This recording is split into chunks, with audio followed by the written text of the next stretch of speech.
Iya, Shalom Bapak Ibu yang terkasih, saya percaya kita semua dalam keadaan baik, sehat dan luar biasa, tetap di dalam pemeliharaan Tuhan. Baik, hari ini kita akan sama-sama belajar firman Tuhan.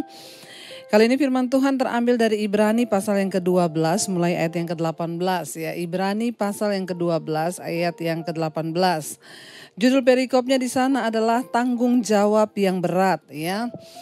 Aduh, kalau mendengar kata tanggung jawab itu berarti ya satu kewajiban yang harus kita pegang di dalam mengikuti Yesus. Ada sebagian orang berpikir ikut Yesus itu enak, ikut Yesus itu santai-santai saja, ikut Yesus itu pokoknya sudah kita percaya, kita menjalani hidup begitu-begitu saja. Ternyata saudara, di dalam mengikut Tuhan ada tanggung jawab yang berat.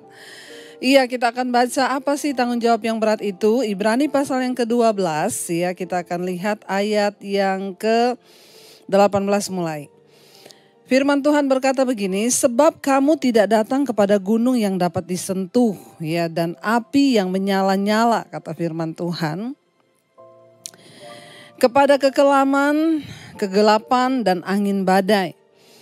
Ayat 19, kepada bunyi sangkakala dan bunyi suara yang membuat mereka yang mendengarnya memohon supaya jangan lagi berbicara kepada mereka. Ayat 20, sebab mereka tidak tahan mendengar perintah ini, bahkan jika binatang pun yang menyentuh gunung ia harus dilempari dengan batu. Ayat 21, dan sangat mengerikan pemandangan itu sehingga Musa berkata, aku sangat ketakutan dan sangat gemetar. Iya, saudara, kita ini tidak datang kepada gunung yang dapat disentuh dan api yang menyala-nyala, bahkan kepada kekelaman, kegelapan dan angin badai. Kita tahu bersama saudara bagaimana kita belajar tentang bangsa Israel. Mereka itu pada zaman dahulu kalau mencari Tuhan tuh harus naik ke gunung. Dan kita tahu Tuhan juga beberapa kali menampakkan diri itu di gunung. Kita ingat peristiwa Tuhan menampakkan diri di Sinai ya kepada Musa. Jadi gunung itu dulu identik dengan tempat penyembahan. Tuhan menampakkan diri di gunung ya, mungkin karena memang gunung itu tempat yang tinggi ya, dan di sanalah Musa ya diundang Tuhan untuk berjumpa dengan Tuhan. Bangsa Israel juga akhirnya melakukan penyembahan berhala. Ya, mereka melakukan penyembahan berhala di gunung-gunung. Mereka mencari bahkan menyembah dewa-dewa di sana. Ayat ini berkata saudara, kalau kita melihat di Ibrani pasal 12 ini, kalau saudara baca dari ayat yang pertama itu adalah bagaimana nasihat untuk kita ini bertekun di dalam iman saudara ya. Jadi di sini dikatakan kita ini sekarang udah tidak hidup lagi di zaman perjanjian lama. Seperti bangsa Israel dulu ya, kita ini sekarang tidak datang kepada gunung yang bisa disentuh. Ya, kita tidak datang dengan api yang menyala-nyala atau kekelaman, kegelapan dan angin badai. Seperti kita tahu bersama dalam perjanjian lama, Tuhan menampakkan diri dalam bentuk angin, dalam bentuk badai ya. Tapi di zaman perjanjian baru tidak lagi seperti itu. Tuhan tidak lagi dicari di gunung-gunung yang tinggi. Kita nggak datang kepada gunung yang bisa disentuh. Atau kepada bunyi sangkakala dan bunyi suara yang membuat mereka mendengarnya memohon supaya jangan lagi berbicara kepadanya. Sekarang ini kita tidak lagi, Tuhan tuh tidak lagi berbicara di dalam murka ya, dengan suara atau dengan bunyi yang menakutkan, sehingga kita tahu bersama di zaman perjanjian lama orang tidak bisa menghampiri Allah dengan begitu saja. Karena Tuhan itu dulu begitu kudusnya, luar biasa, dan selalu kalau dia menampakkan diri ya, kemuliaannya itu begitu luar biasa sampai orang Israel itu menjadi takut. Kenapa? Karena manusia berdosa dan Allah itu begitu kudus. Tapi ayat ini berkata kita nggak lagi datang kepada gunung, Tuhan tidak lagi datang dengan kegelapan, angin badai, atau bunyi sangkakala, atau bunyi suara yang membuat kita hari-hari ini mungkin memohon supaya jangan dia berbicara lagi kepada mereka. Ya, ayat 20 bilang sebab mereka tidak tahan mendengar perintah ini. Bahkan jika ada binatang pun yang menyentuh gunung ia harus dilempari dengan batu. Artinya apa? Kitab Ibrani ini sedang menerangkan kepada kita sebuah konsep tentang bagaimana kita menyembah Tuhan. Di zaman perjanjian baru kita tidak lagi melakukan hal-hal itu. Ya, Allah itu bukan sesuatu yang susah lagi untuk dijangkau. Orang gak perlu naik ke gunung untuk mencari Tuhan. Ya, tidak perlu lagi badai dulu datang baru Tuhan itu datang. Ya, ayat 21 berkata, dan sangat mengerikan pemandangan itu sehingga Musa berkata, aku sangat ketakutan dan sangat gemetar. Tuhan di dalam perjanjian lama itu menjadi sesuatu yang mengerikan dengan murkanya.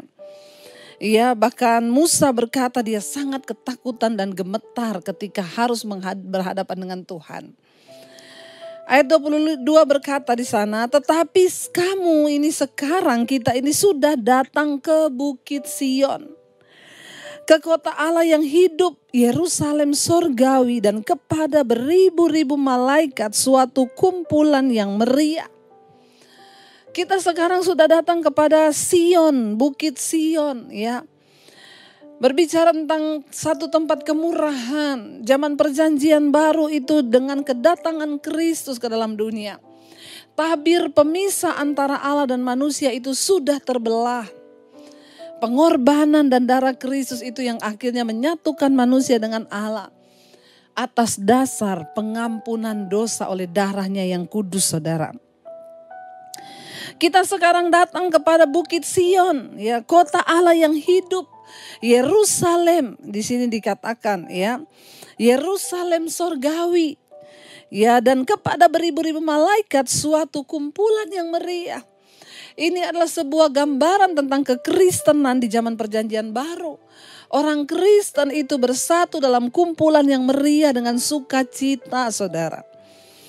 Ayat 23 berkata, dan kepada jemaat anak sulung yang namanya terdaftar, ya, di sorga, dan kepada Allah yang menghakimi semua orang, dan kepada roh-roh orang-orang benar yang telah menjadi sempurna. Kita terus mengalami pembaharuan di dalam Kristus. Kita semua terus menuju kepada kesempurnaan Kristus. Ya, karena itu saudara, untuk masuk sorga itu tidak mudah. Jangan berpikir untuk ke sorga itu mudah. Maaf, kita masuk ke istana negara aja sulit. Apalagi mau masuk sorga, tidak semudah yang kita pikirkan. Ya, kita berada di satu kumpulan, ya. Kita berada di satu jemaat anak-anak sulung yang nama kita itu terdaftar di sorga, kata firman Tuhan. Ya, nama kita itu terdaftar, ya, di sorga. Karena itu saya selalu kalau berdoa, saudara, ya, di doa berkat selalu, Tuhan, ya, kami percaya bahwa nama kami tercatat di dalam kitab kehidupan dalam kerajaan Allah. Ayat yang ke-23 berkata, dan kepada jemaat anak sulung yang namanya terdaftar di sorga, dan kepada Allah yang menghakimi semua orang, dan kepada roh-roh orang benar yang telah menjadi sempurna. Ayat 24, dan kepada Yesus pengantara perjanjian baru, dan kepada darah pembercikan yang berbicara lebih kuat daripada darah Habel. Saudara yang terkasih, ya, kita hari-hari ini datang kepada Kristus, ya, Sang Imam perjanjian baru yang memperdamaikan kita dengan Allah Bapa. Kristus yang memperdamaikan kita dengan Tuhan. Hubungan yang tadinya rusak karena dosa. Manusia harusnya menerima penghukuman dan murka Allah. Tapi karena darah yang tercurah itu, kita setelah datang kepada Kristus, di sini dikatakan pengantara perjanjian baru, dan kepada darah pemercikan yang berbicara lebih kuat daripada darah Habel. Banyak orang yang datang bertanya kepada saya, berarti sekarang perjanjian lama itu udah gak dipakai lagi ya Bu? Tetap dipakai. Justru Yesus Kristus datang itu untuk menggenapi semua yang tertulis di dalam kitab Taurat. Ya, Yesus adalah penggenapan dari perjanjian lama itu, saudara. Kita telah datang kepada Kristus. Mari kita mulai mengubah konsep, ya, pemahaman tentang Tuhan. Bahwa ketika kita menerima Yesus, jalan kepada Allah itu terbuka lebar untuk kita datang secara pribadi. Makanya kenapa saya selalu berkata, jangan titip doa kepada pendeta. Saudara bisa datang secara pribadi kepada Tuhan. Saudara punya hak istimewa untuk berjumpa dengan Tuhan. Saudara gak perlu titip doa. Mari kita semua mengalami Tuhan secara pribadi. Karena kedatangan Kristus, bahkan kematiannya di atas kayu salib, membawa jaminan dia adalah imam pengantara perjanjian baru yang akan membawa setiap kita, saudara. Banyak orang yang datang pada saya bertanya, Bu, saya ini banyak dosa. Saya jatuh bangun dalam dosa, apakah Tuhan menerima saya dan apakah saya boleh datang kepada Tuhan? Saya bilang yes. Tuhan itu menerima orang yang mau bertobat. Selama kita mau bertobat, Tuhan pasti akan menerima kita. Dia Tuhan yang tidak bisa kita permainkan. Dia Allah yang mutlak. Kalau dia berkata dosa adalah penghukuman, maka itu akan terjadi. Tuhan pegang janjinya. Dia adalah Allah yang komitmen dengan apa yang dia katakan. Tetapi puji Tuhan, dia juga Allah yang penuh dengan kasih setia, yang selalu memberi dan menunggu kita untuk bertobat sebelum murka itu dijatuhkan atas hidup kita, saudara.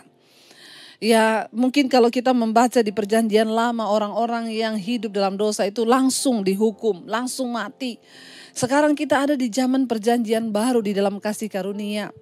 Justru kita harus lebih berhati-hati. Kenapa? Ada orang yang main-main dengan pelayanan. Ada orang-orang yang main-main dengan Tuhan. Sudah melayani Tuhan sebagai pengkhotbah, singers, WL, main musik. Tapi selingkuh jalan terus. Ya, karena orang tidak menghormati kasih karunia Tuhan. Dan mereka berpikir buktinya saya selingkuh, hidup saya tetap diberkati. Saya selingkuh, buktinya pelayanan saya aman-aman aja. Hati-hati saudara, kita hidup di zaman perjanjian baru. Itu kasih karunia terbuka lebar bagi kita yang mau bertobat. Tapi ingat, dosa tetap dosa. Penghukuman Tuhan tetap berlaku bagi mereka yang bermain-main dengan anugerah Tuhan. Kita datang kepada Kristus sebagai imam perantara perjanjian baru yang darahnya telah dicurahkan bagi saudara dan saya. Ayat yang ke-25. Jagalah supaya kamu jangan menolak Dia yang berfirman. Sebab jikalau mereka yang menolak Dia yang menyampaikan firman Allah di bumi tidak luput, apalagi kita, jika kita berpaling dari Dia yang berbicara dari sorga. Kita ada di hari-hari yang terakhir. Pergumulan, tekanan, persoalan terasa semakin berat hari-hari ini. Tapi satu hal Tuhan ingatkan kita saudara hari ini. Dia berkata, tetapi ya waspada saudara. Tetapi jagalah supaya kamu jangan menolak Dia. Kita memang hidup di zaman kasih karunia. Bukan lagi di gunung, bukan lagi pada angin badai. Bukan lagi pada murka Tuhan yang bisa datang kapan saja berbicara sehingga bangsa Israel menjadi ketakutan. Kita datang kepada kasih karunia Allah yang sudah menerima kita apa adanya. Tetapi ayat ini berkata, jagalah supaya kamu jangan menolak Dia yang berfirman. Hari-hari ini mungkin saudara berkata, saya gak pernah menolak Tuhan, Bu. Saya ibadah setiap hari Minggu, Bu. Saya gak pernah menolak Tuhan, Bu. Saya mendengarkan firman, bahkan saya setia misbah doa. Orang yang menolak Tuhan bisa jadi dia masih datang kepada Tuhan. Orang yang menolak Tuhan bisa jadi dia masih bergereja, bahkan masih pelayanan. Tapi ketika kita tidak hidup sesuai dengan firman, ketika kita tidak taat dengan apa yang difirmankan dan aturan hukum kebenaran yang berlaku, maka itu artinya saudara, kita sudah menolak Dia yang berfirman.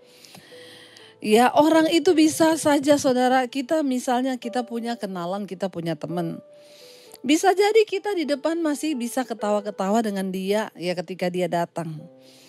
Tapi ketika orang itu pergi kita bilang gak usah didengar apa yang dia ngomong. Ini kan berarti saudara sudah menolak dia, tapi saudara menerima dia. Ketika dia datang, boleh gak saya main ke rumah? Boleh. Padahal di hati saudara itu begitu dia pulang ngomong gak usah didengar apa yang dia omongin. Yaitu orang omong kosong. Anda menerima tapi Anda menolak semua perkataannya. Entah karena apa. Demikian hubungan banyak orang Kristen dengan Tuhan hari-hari ini. Terlalu banyak orang berkata aku menerima Yesus. Aku sudah menerima Tuhan. Tetapi ada begitu banyak orang yang berkata menerima tapi hatinya menolak Tuhan. Dengan cara apa? Dengan cara kita gak mendengar firman-Nya.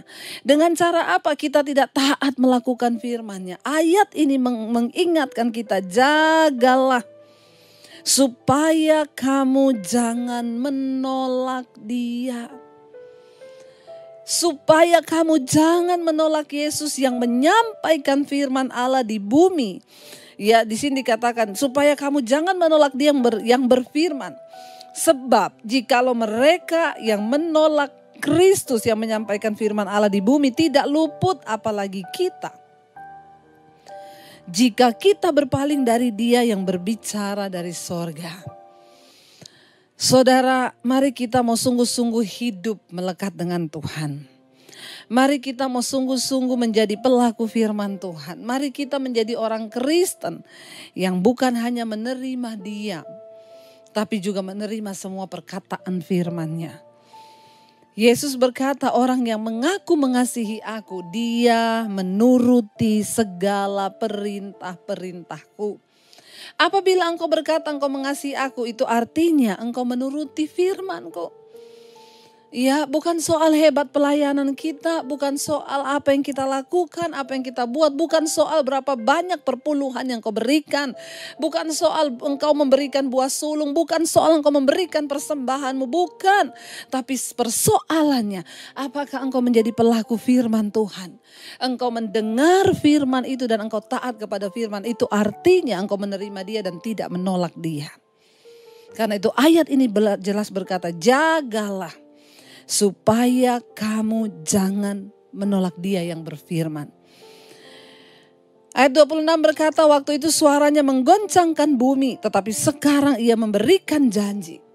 Satu kali lagi, aku akan menggoncangkan bukan hanya bumi saja, melainkan langit juga. Mengerikan sekali saudara kalau Tuhan berkata, satu kali lagi aku akan menggoncangkan bukan hanya bumi saja, melainkan langit juga. Ayat 26 berkata, ayat 27.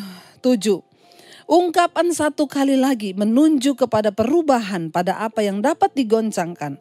Karena Ia dijadikan supaya tinggal tetap apa yang tidak tergoncangkan. Ungkapan satu kali lagi itu menunjuk pada perubahan pada apa yang dapat digoncang.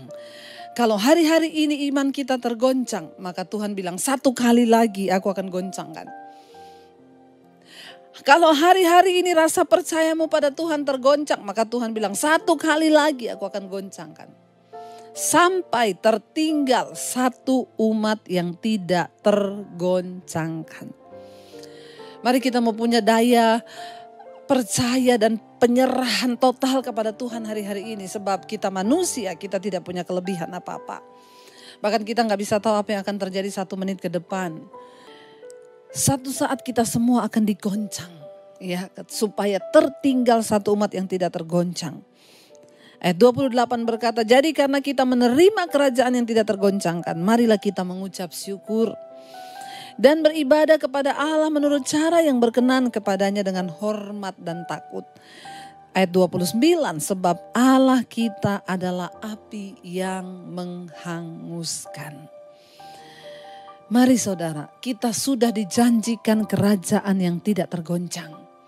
Dan untuk bisa masuk ke sana itu tidak mudah, maka kita harus terbukti dulu sebagai orang yang tidak tergoncang. Sebagai orang yang terus berpegang pada iman dan pengharapan kepada Tuhan, itu yang Tuhan mau. Karena itu hari ini saudara, kita akan sama-sama masuk dalam perjamuan kudus. Saya mengajak setiap kita, saya berikan saudara waktu untuk mempersiapkan perjamuan kudus. Saudara boleh ambil roti, kalau saudara tidak punya sirup boleh pakai teh, atau kalau memang tidak ada boleh air putih. Karena semua terjadi dengan iman kita. Mari kita sungguh-sungguh menghargai pengorbanan darah Kristus yang sudah membawa kita menjadi imam perantara perjanjian baru. Mari kita hargai semua kasih karunia Tuhan itu. Dengan cara kita mengakui setiap dosa sebelum memasuki perjamuan kudus. Akui semua dosa. Saudara yang terikat dengan persinahan, kenajisan, perselingkuhan, homoseksual, lesbian. Saudara yang terikat dengan kepahitan, kekecewaan. Saudara yang terikat dengan amarah, kebencian. Mari kita datang mengaku di hadapan Tuhan. Dan kita minta Tuhan berikan kita kekuatan untuk bisa hidup di dalam perkenanan Tuhan. Karena hanya darah Yesuslah yang sanggup untuk memberikan kita jaminan untuk masuk kepada kehidupan yang tidak tergoncang itu. Mari kita siapkan hati kita, saudara. Terima kasih Tuhan, Engkau masih mengizinkan kami untuk memasuki perjamuan kudus pada hari ini. Kami tahu semua karena anugerah-Mu, bahkan kalau kami masih hidup, masih ada, sehat, tidak kurang suatu apapun, bahkan mungkin ada yang sakit, kami tetap bersyukur. Terima kasih. Kami menyatu dengan tubuh dan darah-Mu pada hari ini Bapa, karena itu membawa kehidupan kekal bagi kami. Mari katakan bersama saudara, mari kita renungkan setiap hidup kita di hadapan Tuhan. Kalau sekiranya ada dosa yang kita lakukan, mari kita minta ampun di hadapan Tuhan. Perjamuan kudus adalah sakramen yang dapat membawa berkat, bahkan kalau kita salah melakukannya, akan membawa kutuk, sakit, penyakit, bahkan kematian, kata firman Tuhan. Mari kita menghormati darah Kristus atas hidup kita. Datang pada Yesus sebagai perantara imam perjanjian baru yang dapat menyucikan dan menguduskan kita dengan darahnya yang kudus, dengan tubuhnya yang terpecah. Kami mengakui segala pelanggaran kami baik dalam pikiran, perbuatan, hati kami, Tuhan sucikan dan kuduskan. Hari ini kami mau menerima perjamuan kudus-Mu yang akan membawa berkat dan kesembuhan dan mematahkan setiap kutuk atas hidup kami. Karena kami melakukannya dengan cara yang benar. Mari kita angkat roti tinggi di tangan kanan kita. Terima kasih Bapa buat tubuh-Mu yang tercabik bagi kami. Kami menyatu dengan tubuh-Mu lewat perjamuan kudus ini Bapa. Mari angkat tinggi roti ini. Bukankah roti yang kita pecah-pecahkan ini adalah persekutuan dengan tubuh Kristus? Amin. Di dalam nama Yesus, mari kita makan saudara, dalam nama Yesus. Terima kasih Bapak. Mari angkat tinggi cawan di tangan kanan kita. Terima kasih buat darah yang tercurah. Terima kasih buat cawan perjanjian baru yang dimateraikan atas kami di dalam nama Yesus. Terima kasih karena kematian-Mu di atas kayu salib itu menanggung setiap kesakitan di tubuh kami, menanggung setiap penderitaan bahkan kematian kekal yang harusnya kami alami, digantikan dengan keselamatan kekal karena darah yang tercurah. Bahkan kami juga tahu dan percaya darah ini bukan hanya dicurahkan bagi kami, tapi darah ini juga tercurah bagi keluarga kami yang belum mengenal Engkau Tuhan. Darah ini juga tercurah bagi suami, istri, anak-anak, kakak, adik, orang tua kami yang belum bertobat. Darah ini juga tercurah bagi bangsa kami. Kami bersyukur Tuhan buat darah-Mu. Terima kasih Yesus. Mari kita angkat tinggi cawan di tangan kanan kita. Saudara, bukankah cawan pengucapan syukur yang atasnya kita ucapkan syukur adalah persekutuan dengan darah Kristus? Mari kita minum di dalam nama Yesus. Dalam nama Yesus. Terima kasih Tuhan, terima kasih Bapa buat darah-Mu yang tercurah bagi kami anak-Mu, menyembuhkan, memulihkan, memberkati kami.